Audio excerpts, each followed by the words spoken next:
Hello students, good morning. कैसे हैं आप सभी? उम्मीद करता हूँ अच्छे होंगे।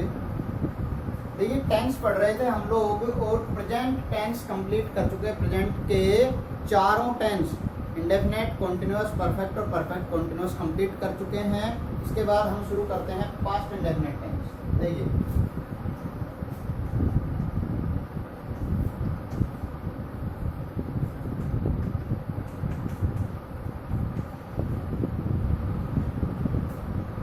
पास्ट इंडेफिनेट टेंस में हेल्पिंग वर्ब क्या होगी?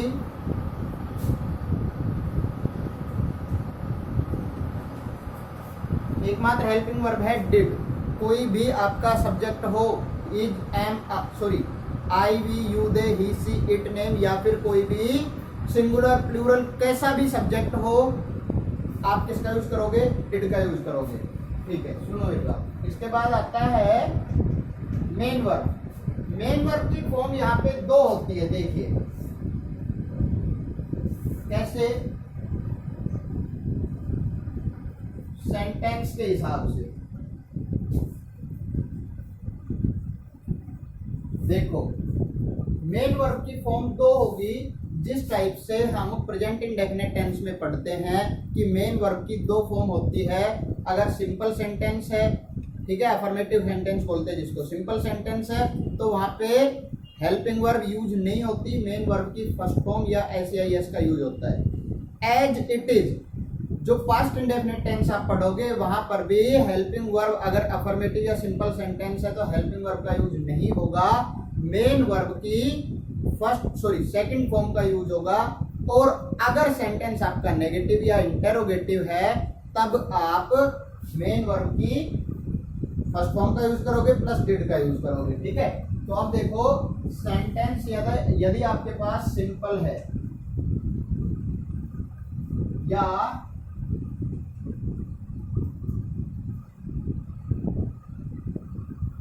अफर्मेटिव सेंटेंस बोलते हैं जिसको, अफर्मेटिव सेंटेंस है या सिंपल सेंटेंस है तो आप वर्ब की सेकंड फॉर्म का यूज करोगे। और अगर नेगेटिव या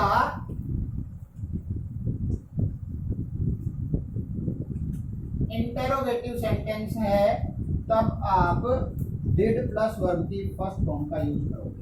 समझ में आया? अगर सिंपल सेंटेंस है तो वर्ब की सेकंड फॉर्म का यूज करोगे, और अगर नेगेटिव या इंटेरोगेटिव सेंटेंस है तब आप did helping verb plus main verb की फर्स्ट फॉर्म का यूज करोगे। ठीक है भाई, क्लियर है? समझ में आ रहा है? अच्छा, देखो, मेन वर्ब हो गई। पहचान क्या होती है? आइडेंटिफिकेशन इसकी।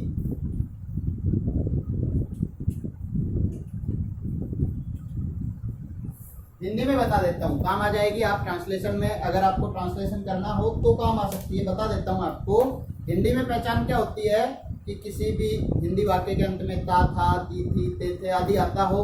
अच्छा, इसके अलावा भी देखो, जब किसी सेंटेंस में था, थे, थी, है, गा, गे, गी कुछ भी नहीं आ रहा, पता ही नहीं चलता कि सेंटेंस सिंपल का, सॉरी, सेंटेंस प्रेजेंट का है, पास्ट का है, फ्यूचर का है, पता नहीं चलता, और उस सेंटेंस के अंत में आ, ई, ए की ध्वनि आ रही हो, प्रोनाउंसिएशन में लास्ट में आ, ई, ए ऐसा कुछ भी आ रहा हो। जैसे मैं यहाँ पे एक छोटा सा सेंटेंस लिखूं,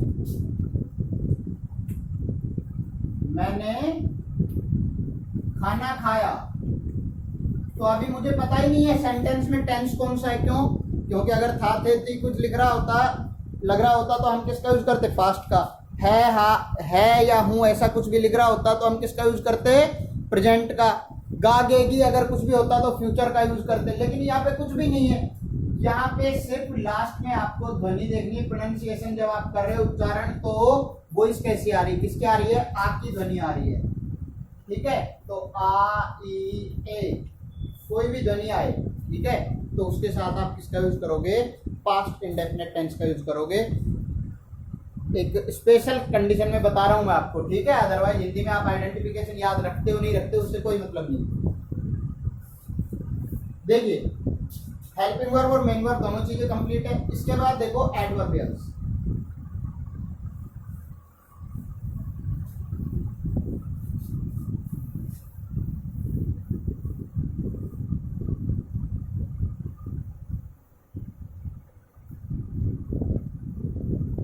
इसमें क्या होता है कि पास्ट का कोई भी वर्ड आ जाए, कोई भी ऐसा वर्ड जो पास्ट के बारे में बात करता है, जिससे पास्ट का, पुराने पिछले बीते हुए टाइम का पता चलता है। जैसे एडवर्ब देखो,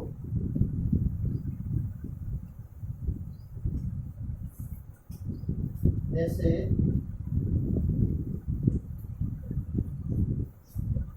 yesterday, ago, before,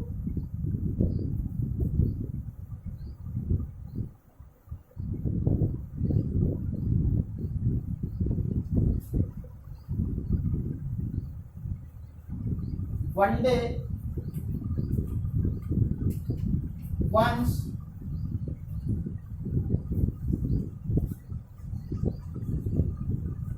that day,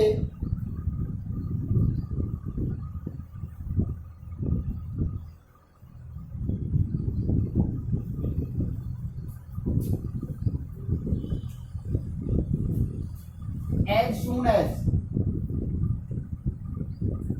when,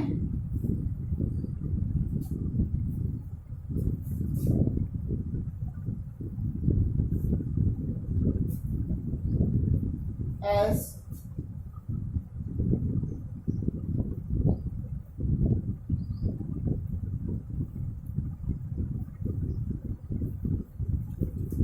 देखिए सबसे पहले तो मैं आपको एडवर्ब बताऊं, yesterday, ago, before, that day, one day, once. अच्छा, वंस ट्वाइस थ्राइस ये आप प्रेजेंट इंडेफिनिट में भी पढ़ चुके हो, लेकिन वहां पे मैंने स्पेशल केस क्या बताया था कि वंस ट्वाइस थ्राइस के साथ में टाइम दिया हो तब आप प्रेजेंट इंडेफिनिट का यूज करोगे, और सिर्फ अगर वंस दिया हो तब आप प्रेजेंट टेंस का यूज करोगे, सॉरी पास्ट टेंस का यूज करोगे, ठीक है ना।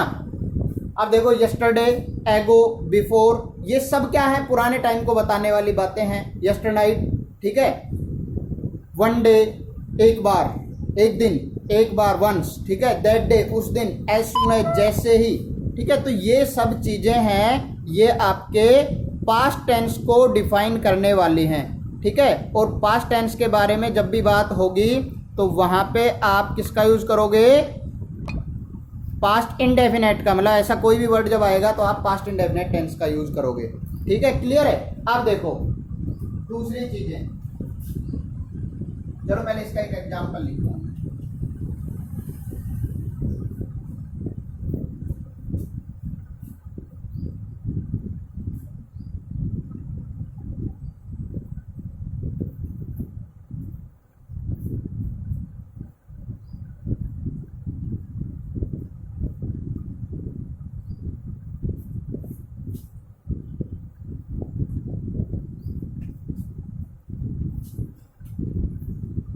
देखो मैंने आपको बी का यूज बताया था किसमें, प्रेजेंट इंडेफिनिट टेंस में। क्या बताया था कि यदि सेंटेंस प्रेजेंट इंडेफिनिट, यदि सेंटेंस प्रेजेंट का हो, लास्ट में बी लग रहा हो, तब आप अगर प्रेजेंट का है तो इज एम आर का यूज करेंगे, पास्ट का है तो वो वर का यूज करेंगे, ठीक है। यहाँ पे सेंटेंस है वो पास्ट का किस तरीके से पता चल रहा है, क्योंकि बी है, बी के साथ में वंस का यूज हो रहा है। वंस, एक बार, देयर इज ए किंग, राजा है या राजा था, एक बार की बात हो रही है, तो राजा था।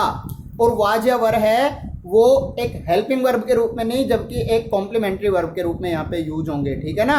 तो ध्यान रखना, वाज या वर ऐसी जगह पे जब यूज हो रहे हैं बी के लिए तो वो हेल्पिंग वर्ब नहीं है, वो पास्ट इंडेफिनिट टेंस है। यहाँ पे अगर आपसे टेंस पूछा जाए तो ये पास्ट इंडेफिनिट है, ना कि पास्ट कॉन्टिन्यूअस है, ठीक है। इसके बाद देखो दूसरा रोल देखो, इसका एक एडवर्ब हो गए। देखो लास्ट जब भी आ रहा है, लास्ट के साथ में कुछ भी टाइम आ जाए, लास्ट के साथ कोई भी टाइम दिया हो, जैसे for example last day, last week, last year, last month, ठीक है।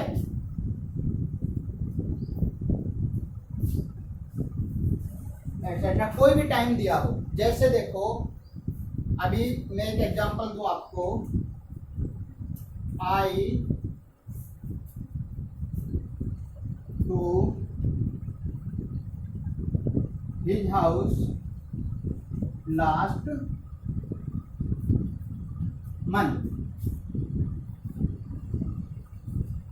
गो, I go to his house, I go to his house.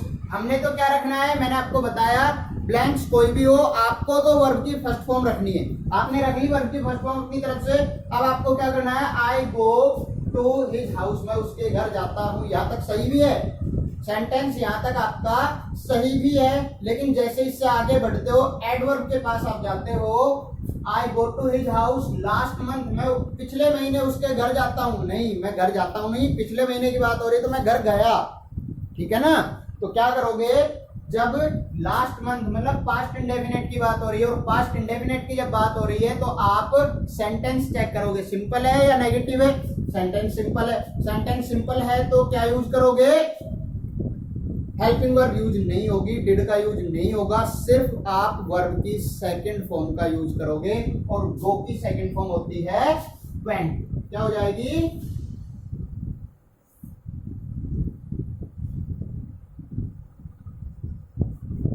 I went to his house last month, मैं पिछले महीने उसके घर गया। जैसे यहां से भी आप लिख सकते हो, जैसे ही दिस शर्ट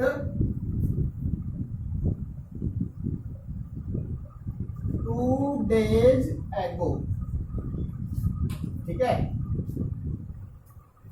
या आप यहां पे यस्टरडे कर लो, एक ही बात है, 2 days ago कर लो, यस्टरडे कर लो, ठीक है, बिफोर 2 days कर लो। यहां पे मैं करता हूं बाय, बाय मतलब क्या होता है, खरीदना। उसने क्या किया, ही बाय दिस शर्ट यस्टरडे, आपने को तो क्या रखना है, वर्ब की फर्स्ट फॉर्म रख लो सबसे पहले, ही बाय दिस शर्ट यस्टरडे। अब सेंटेंस देखो, ही बाय दिस शर्ट, वह यह शर्ट खरीदता है, लेकिन बात क्या हो रही है, यस्टरडे मतलब कल खरीदी थी, खरीदता नहीं है, खरीदी थी कल उसने, ठीक है। तो उसने यह शर्ट कल खरीदी, मतलब यस्टरडे आ रहा है, पास्ट इंडेफिनेट की बात हो रही है, पास्ट इंडेफिनेट का सिंपल सेंटेंस है, तो वर्ब की सेकंड फॉर्म का यूज करोगे। बाय की सेकंड फॉर्म हो जाएगी बोट। क्या हो जाएगी, boat. He bought this shirt yesterday. Okay, clear है भाई, समझ में आया, एडवर्ब्स आपको समझ में आए, पास्ट इंडेफिनेट में हेल्पिंग वर्ब मेन वर्ब का यूज समझ में आ गया।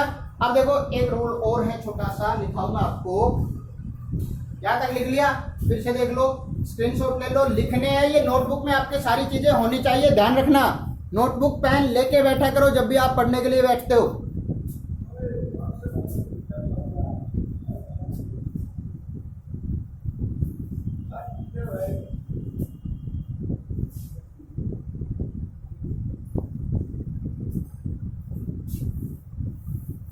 देखिए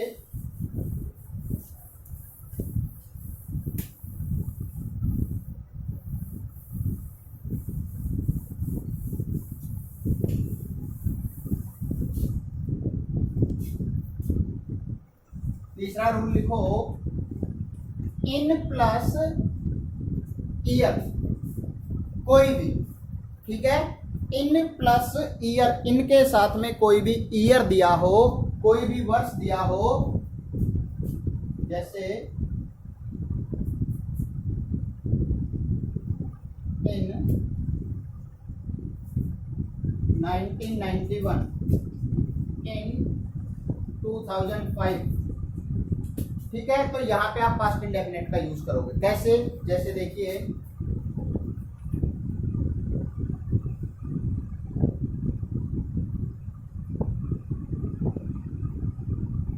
we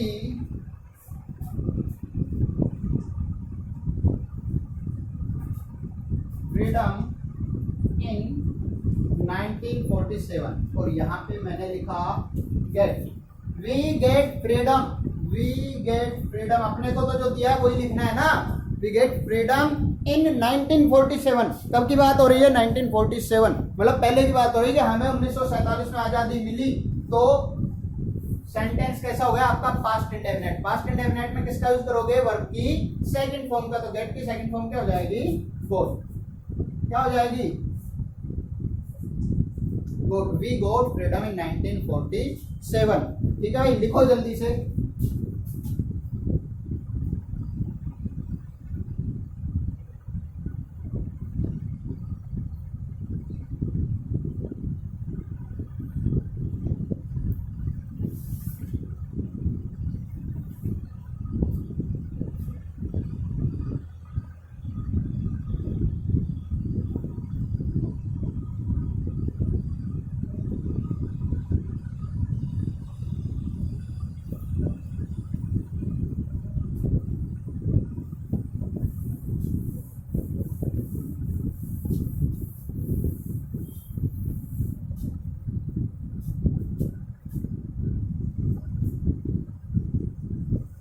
देखो, यदि कोई भी सेंटेंस है, मान लो हमने लिखा था कि यदि प्रेजेंट इंडेफिनेट का एक सेंटेंस है, दो सेंटेंस आपस में जुड़ रहे हैं, एक सेंटेंस प्रेजेंट इंडेफिनेट का है तो दूसरा फ्यूचर इंडेफिनेट का हो जाएगा। लेकिन पास्ट में क्या होगा कि यदि सेंटेंस पास्ट से शुरू हुआ है तो पास्ट में ही खत्म होगा, पूरा सेंटेंस पास्ट का ही रहेगा।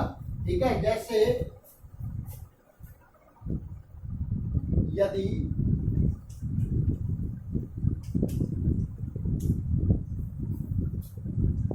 सेंटेंस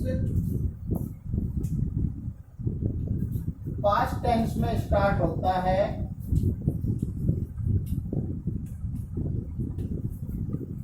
तब पास्ट टेंस में ही समाप्त होगा।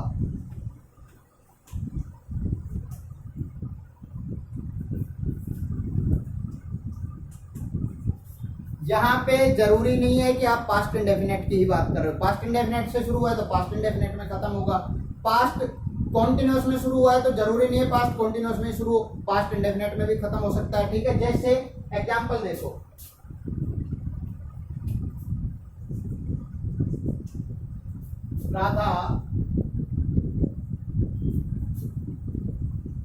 राधा कुक्ड फूड, राधा ने भोजन बनाया, and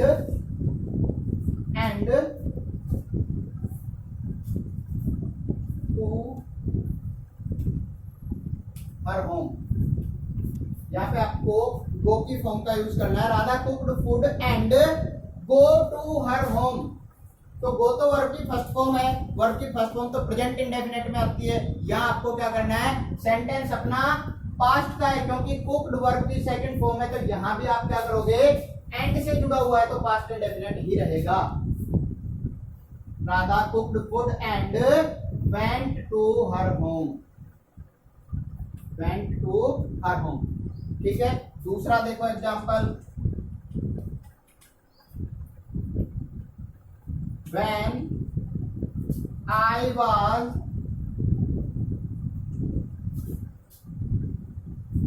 when I was cooking food, I a voice. When I was cooking food, I hear a voice. अपने को तो क्या रखना है, अपने को तो वर्ब की फर्स्ट फॉर्म रखनी है। When I was cooking food, जब मैं भोजन बना रही थी या बना रहा था, जो भी है। When I was cooking food, I hear a voice, मैंने एक आवाज सुनी। तो पास्ट की बात होगी ना, सुनी, सीधी सी बात है, पास्ट से शुरू हुआ तो पास्ट में खत्म होगा। और रूल बता देता हूं, जब सेंटेंस आपका व्हेन या व्हाइल से जुड़ा हो, एक सेंटेंस आपका पास्ट का है तो दूसरा भी आपका पास्ट का ही रहेगा। क्या करोगे, आई हियर्ड ए वॉइस, जब मैं भोजन बना रहा था मैंने एक आवाज सुनी। ठीक है भाई, ये आपका पास्ट इंडेफिनिट। लिखो जल्दी से,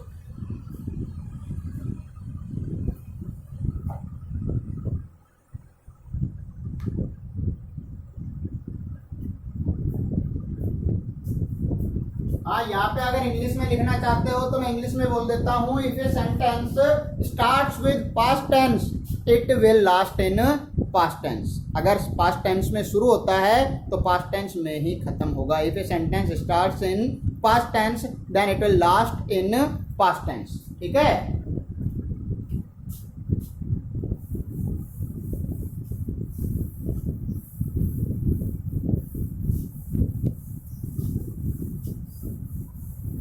लास्ट आपका रूल लिखा देता हूं मैं पास्ट इंडेफिनेट में, यदि सेंटेंस में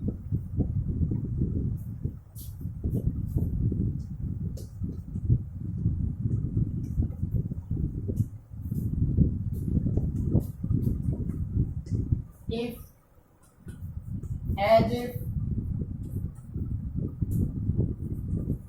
as though,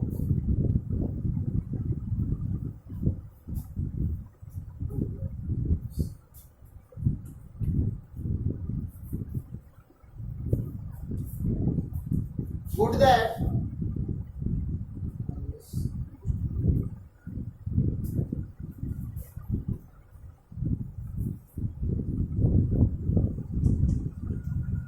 I wish, आदि हो,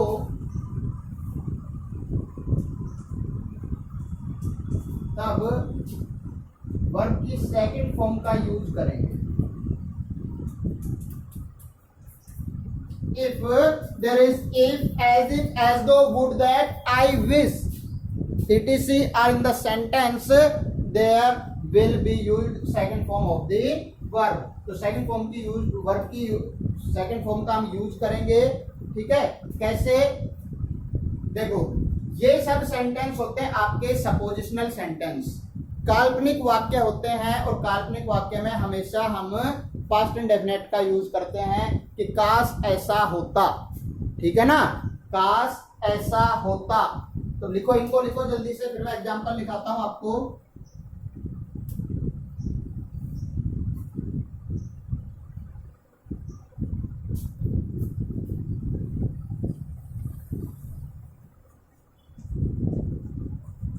He speaks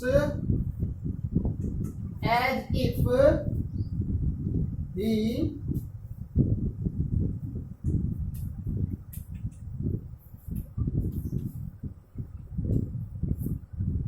speaks as if he know everything। Know की फुल फॉर्म, सॉरी, नो मतलब क्या होता है? जानना। ठीक है, नो की सेकंड फॉर्म हमें क्या करना? एज इफ का यूज हो रहा है तो हमें क्या करना? वर्ब की सेकंड फॉर्म का यूज करना है। नो की सेकंड फॉर्म क्या हो जाएगी? Knew. He speaks as if he knew everything, वैसे बोलता है मानो उसे सब कुछ पता हो। ठीक है, न्यू NEW हो जाएगा। लिख लीजिए जल्दी से।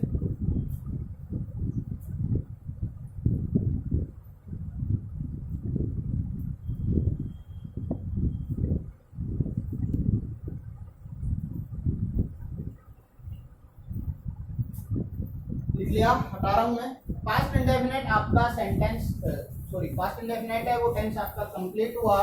इसके बाद हम शुरू करते हैं पास्ट कॉन्टिन्यूअस। ठीक है भाई,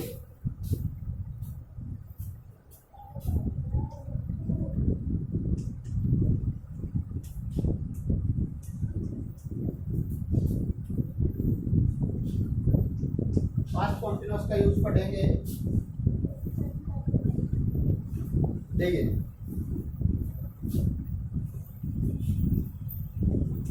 इसकी हेल्पिंग वर्ब होती है वाज, वाज। वाज का यूज करेंगे आई,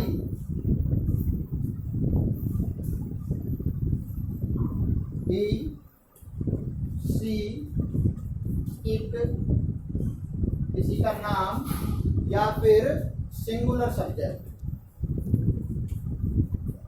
ठीक है भाई, वर्ब का यूज कहां पे करेंगे? We, you, they,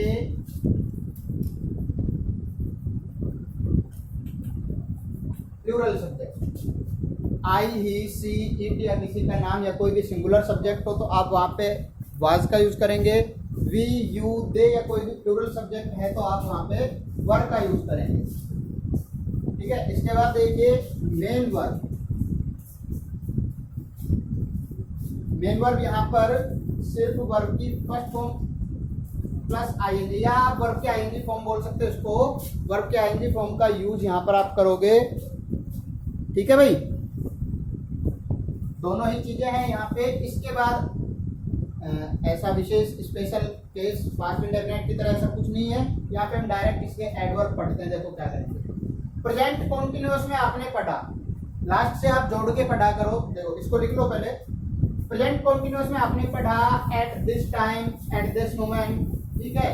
past continuous में आप क्या करोगे, उसका पास्ट रूप पढ़ोगे, at that time, at that moment, ठीक है भाई।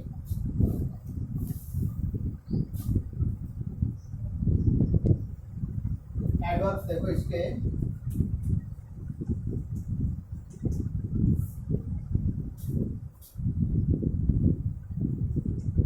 Eight that time, at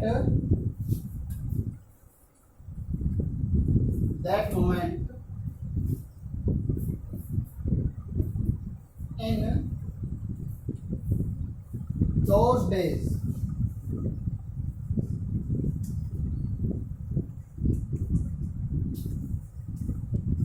why, etc etcetera इन सब का जब यूज हो तो वहां पे आप पास्ट कॉन्टिन्यूअस का यूज करोगे। और पास्ट कॉन्टिन्यूअस का जो आपके पास फॉर्मूला है वो क्या होगा, subject plus was verb plus verb की आईएनजी फॉर्म प्लस ऑब्जेक्ट, ठीक है भाई। देखो इसका एग्जांपल देखो।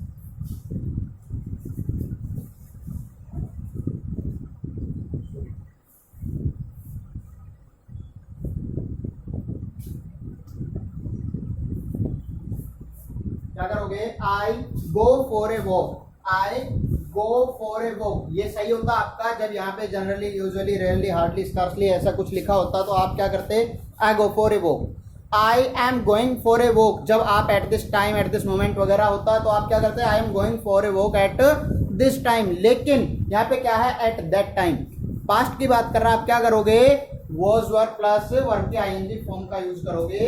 आई के साथ किसका यूज करोगे, वाज का। I was going for a walk at that time, ठीक है भाई।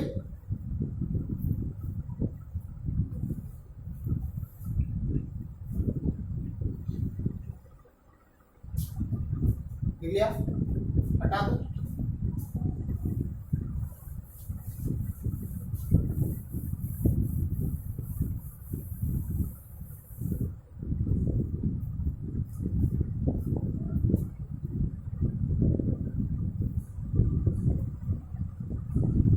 अब देखो,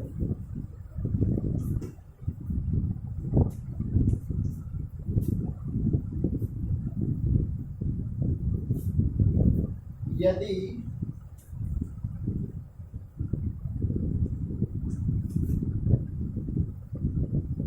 सेंटेंस में वैन के बाद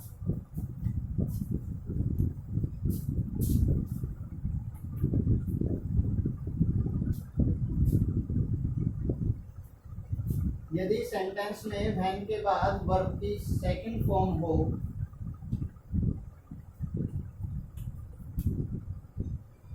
तब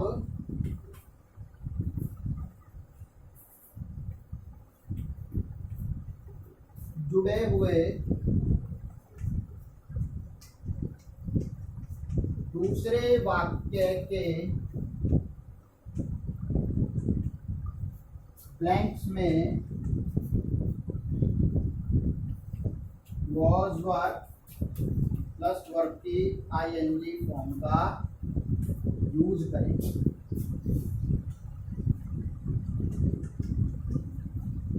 देखिए, दो सेंटेंस है आपस में जुड़े हुए हैं। एक सेंटेंस में वैन प्लस वर्ब की सेकंड फॉर्म का यूज हो रहा है और दूसरा सेंटेंस उससे जुड़ा हुआ है, उसमें अगर ब्लैंक्स है तो ब्लैंक्स में आप वॉज वर्ब प्लस वर्ब की आईएनजी फॉर्म का यूज करेंगे। देखिए एग्जांपल बताऊंगा आपको, पहले इसको लिखो, जल्दी से एग्जांपल निकालता हूं फिर।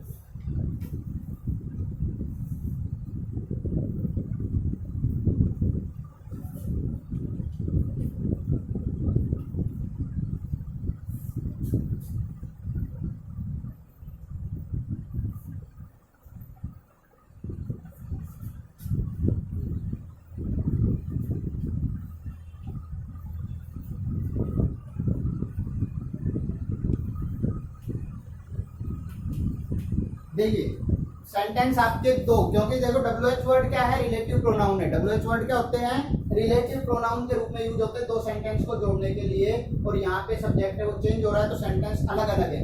When he came in, when के बाद वर्ब की सेकंड फॉर्म का यूज हो रहा है, कम केम कम। When he came in, जब वह अंदर आया, तो आप क्या करोगे, पहला जो दूसरा उससे वाक्य जुड़ा हुआ है उसमें वर्ब की first form ing plus was या वर्ब का यूज करोगे।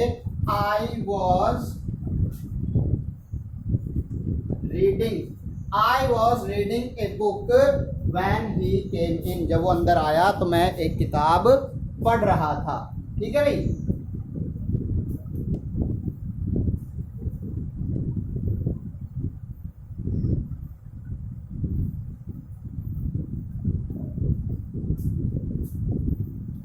दूसरा रूल यहाँ पे लिख देता हूं मैं, यदि दो वाक्य एज या व्हाइल से जुड़े हों,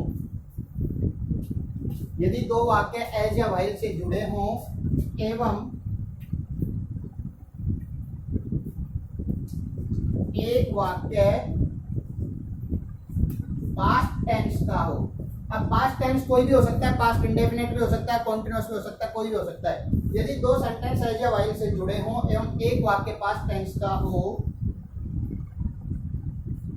तब दूसरे वाक्य के ब्लैंक्स में, दूसरे वाक्य के ब्लैंक्स में was वर्ब प्लस वर्ब की ing फॉर्म का यूज करेंगे।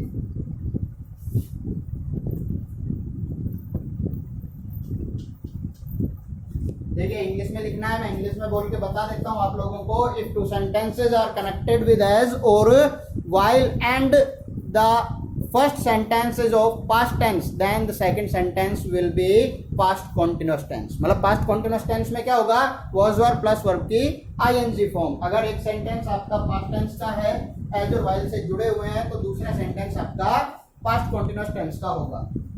फॉर एग्जाम्पल बताऊं मैं आपको,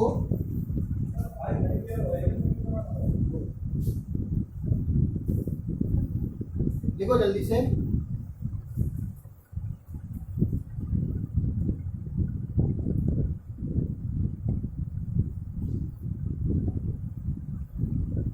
the teacher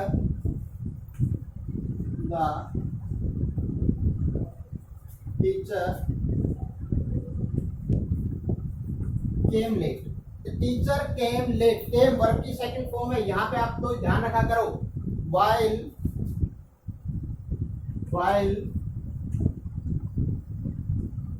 the students